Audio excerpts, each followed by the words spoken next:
A man named Dwayne Perry in Catersville, Georgia, was relaxing on Wednesday morning, minding his business, doing his thing, and out of nowhere, a SWAT team busted down his door, started screaming at him, and detained him. I mean, imagine if that happened to you. I probably would shit myself. You're just, going about your day, making some coffee, reading the paper, as if anybody reads the paper anymore. Okay, let's be honest. You're online, likely jerking off to porn. But anyway, and then police officers, a SWAT team, breaks down the door, get on the ground! You're like, what the fuck? Oh my God, what happened? What happened? Is this about the money I stole from the store when I was in 7th grade? What's happening? So this guy had the same reaction any of us would have. He was horrified. And he even noticed there was a helicopter circling above his house for the raid. So what was this all about? Well, Perry seemingly had a giant garden of weed growing on his property. Now, let's pause here. Even if that's true, do you really need a SWAT team for some weed? That's 100,000 trillion% overkill. But are you ready for this? It wasn't even weed. It was okra. Now, okra, for those of you who don't know, it's just a common plant used for cooking. It's been growing in the South for hundreds of years.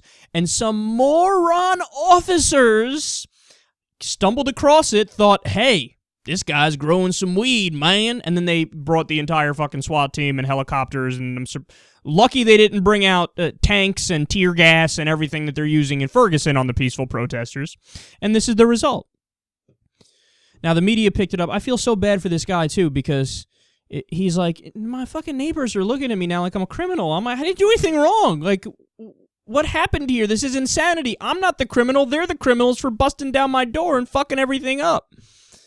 In fact, let me give you his comment. He said, quote, "Here I am at home and retired, and, I do the right thing.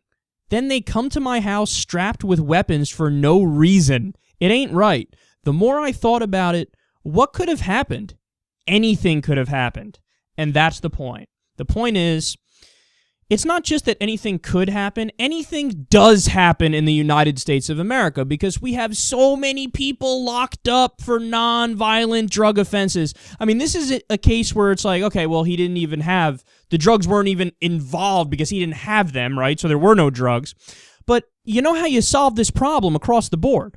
Whether it's what this guy goes through or what some poor kid who just had $10 worth of weed on him goes through, the way you solve it is to end the drug war, at least decriminalize it, but more realistically, and what makes more sense, is legalizing it, and then you make it so that the cops can actually focus on shit that they should be focused on.